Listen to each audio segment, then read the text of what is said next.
This is an A-listed modern house. There was a fault in the brickwork in the chimney, as a result of which it started a slow burning fire in the roof space and also melted a water tank which flooded the main room of the house. The scope of the work in effect was to reinstate the roof and reinstate the damage as a consequence of the fire and the chimney, make that safe and consolidate that. The damage covered the main room, the dining room, the main bedroom and the ensuite bathroom. Beyond that, it was to reinstate the finishes, and the finishes exhibited a wide range of damage. And bringing forward some of the works we had planned longer term to modernise and upgrade the infrastructure and utilities in the house. The external envelope, there were elements of lost and structure that had been taken away at some point, so we advocated that we would reinstate some of the lost items as part of the restoration also, as well as removing asbestos and a new roof, effectively improving the drainage.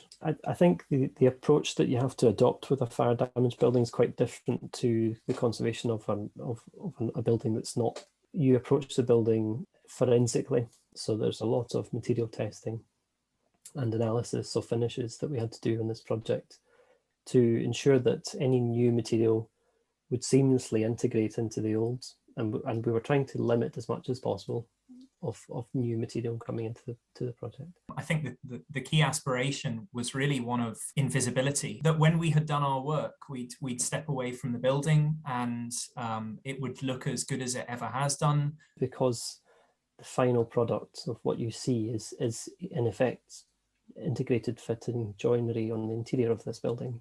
We identified that Lawrence Mackintosh to have the ability to manage as a main contractor. So they helped us quite considerably in terms of identifying materials and delivering matching patterns and matching finishes. The wood finishes within the interior and the range of exotic woods are just so key to the whole interior concept that I think that was the right place to put the emphasis. The ceiling was the key feature that had to really not stand out as being different, and we were at pains not to lose all of the original fabric. We wanted to retain as much of that as possible.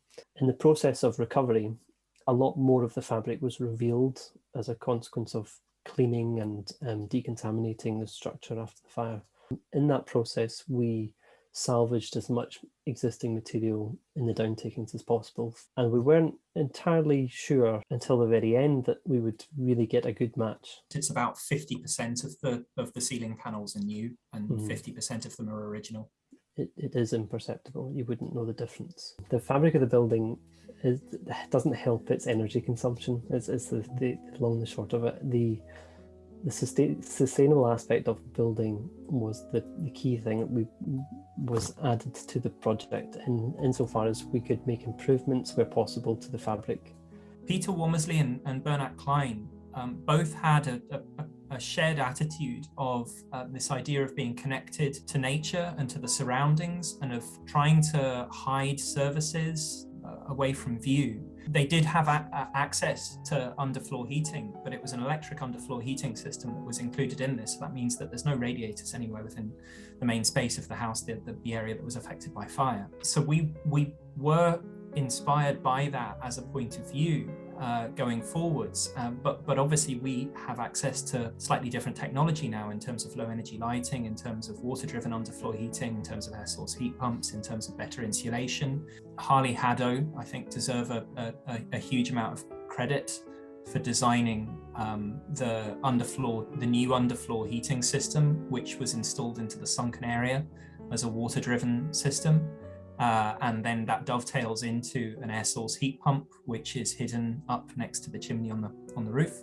Going back to using low energy hidden luminaires was a large part of this, and that was led by Harley Haddo, the services team at Harley Haddo. I think this project represents the next type of conservation work that's coming forward, in that more modernist structures and brutalist structures are the focus of retrofits and improvements and conservation, and we have the privilege of being at the early stages of that with this project. The interior is in many respects the sort of crown jewels of this house. The decontamination as a result of the fire brought the internal wood panelling up so spectacularly that it transformed the interior, making it much richer, more textural and diverse. And that's the part that I still look at, although I see it every day. I still look at it and sometimes gasp.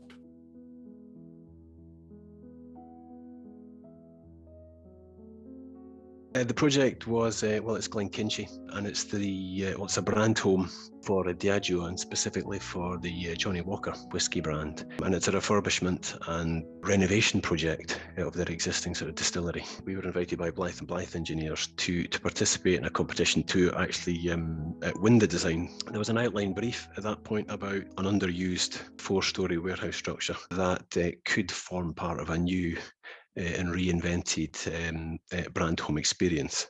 There was a lot of issues surrounding the brief back then about car parking and the movement on site, and that balance between visitors and people on site, but that site being an industrial site, a working industrial site, and that fine balance that has to operate on sort of projects like this. We won the Glenkinchie one with Blythe and Blythe. It then started a series of collaborations and sort of collaborative workshops, actually, full team collaborations, not just the architects and brand designers. It was engineers, landscape architects, the Diageo team. Throughout that, the brief started to form. It is a very typical distillery site that has expanded and altered and adapted to weekly, monthly, yearly sort of industrial demands. Structures have appeared, and at the heart of this, it was this 4-storey warehouse structure that listed, grade B listed, but stunning in its potential, especially internally. It took your breath away. Trying to reinvent that meant us having to, perhaps we need to clear some of this back. Perhaps we need to clear some of this out. And some of those structures were listed. So there was a delicate process of negotiation with the council, but it was surrounded by a series of structures that they weren't bringing a lot to the site. So we had to have a look at which ones we could take away. And a series of 3 clusters of structures were then proposed to be removed. And that then allowed the landscape, the landscape of East Lothian into this distillery. And that is the arrival sequence. And it's fantastic, and it's Glenkinchie has it's known as the garden distillery. It's to do with the floral notes within the Glenkinchie whiskey. So it was perfect. The buildings were able to breathe. Architecturally, you could see them. You could see where you were going. This 4-storey warehouse, it was a sea of cast iron, skeletal elements that we really wanted to sort of display. The external fabric of the building, Victorian brick.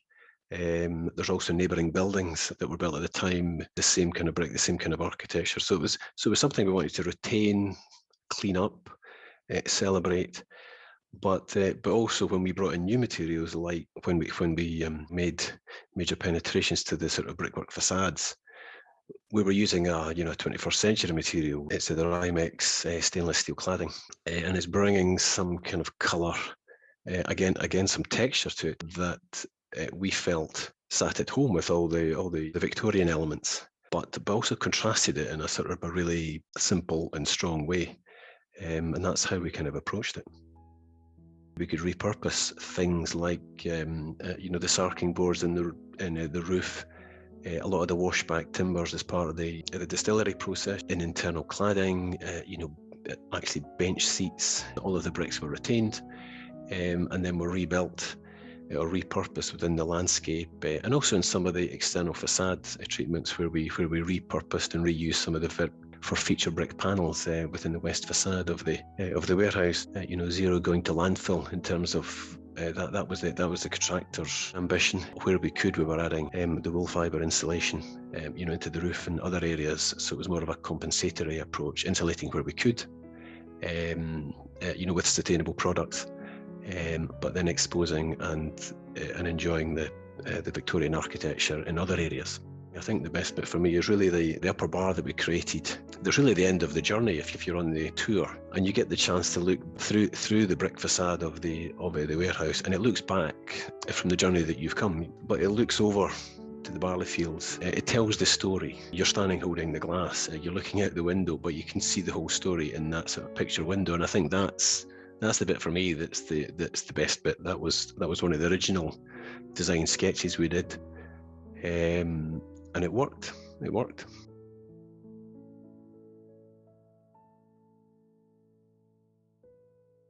We recognised that the church interior as it was not really suitable for the requirements we had for the 21st century. It had changed little since its original construction in 1905. So we looked to make the space more flexible so it could be used more widely by the community and by the church, not only for services. And our principal driver was that flexibility. The principal requirement to enable that flexibility was to remove the pews from the church. And that had some contention amongst the congregation, as you can expect, but we had reached agreement to remove the pews. The benefit of seeing the pews being removed and the largest and most impressive space in the church being given over to more flexible use is quite compelling. The decision linked to that was that we had to change the heating system because the heating pipes came up and ran under the pews. So we also wanted to make the heating more effective and efficient. So we've replaced the boilers, we put in new underfloor heating, we put in warm air supplementary heating. We put a new oak floor down.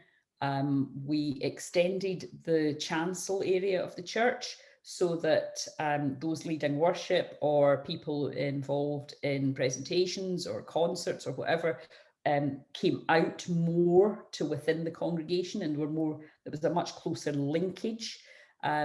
We softened that area because it was quite hard. It had stone steps and hard tiling. It's now beautiful rounded oak steps and carpeting, so it's a much softer feel to the place. Fantastic new lighting. The lighting has been the thing that people have come in and gone, wow. Full new fire detection system, and we upgraded the offices and other rooms adjacent to the sanctuary. There's a complete new system of audiovisual, and the kind of highlight of that is a glass projection screen that hangs above the chancel, which is very much showing the new and the old. And then into the back of the chancel, we changed the semicircular dome of the apse, which was a light blue colour before, into gold. It helps to warm everything up, and it's a nice backdrop for this quite stunning glass screen hung from the kind of arch of the chancel. The building is a B-listed building, so it is of architectural merit in its own right before we had started. The interior is stone, so we were keen to make sure that the character of the building was maintained. It's Romanesque revival, and most Victorian churches are Gothic revival. So the kind of feel's quite different, but we wanted to maintain that character and language.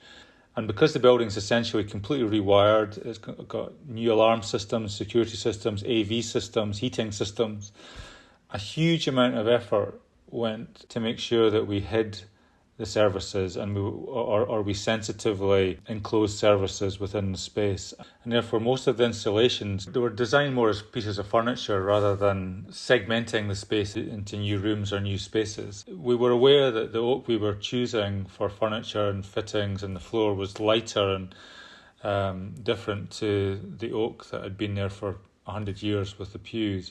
But we liked that contrast and the sense that 100 years later, you could see the changes that were being made. And the changes are sensitive to the scale and to the proportions of the space and the architectural language. But when you go in, you can tell what's new and what's historic. So from an environmental point of view, the new heating, the upgraded boilers, the draft proofing, the new external doors and what have you have helped significantly with the ability to control of the heating, so it becomes much more flexible and much more efficient than it was previously. And it's not just about energy, it's about the sustainability of the church as an organism in the community and making it more flexible for that church and community. And that's very much what we hope has happened at Blackhall. We had one very elderly couple quite strongly against making any change. And they came in for a bit of a preview before people were getting back into the building. And he turned around and he said, "You've maintained the character of this place and it feels good." And you can't ask for any better than that.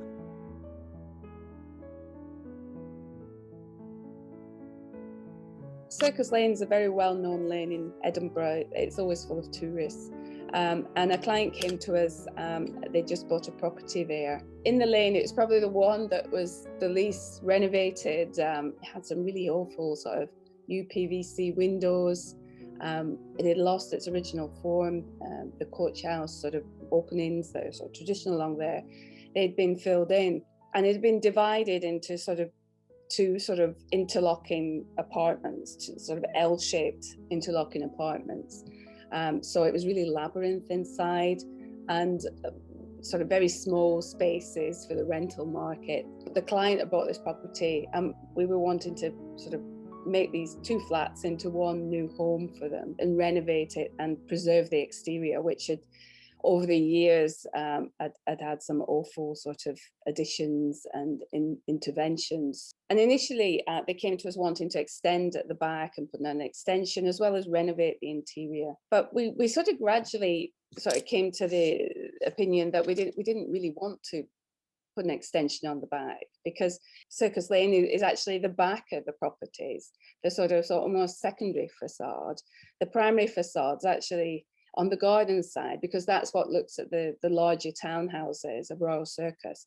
So even the quality of the materials on what you would say was the back of the building are much finer, polished ashlar, architectural mouldings in the stone. It was actually really inappropriate to put an extension on that.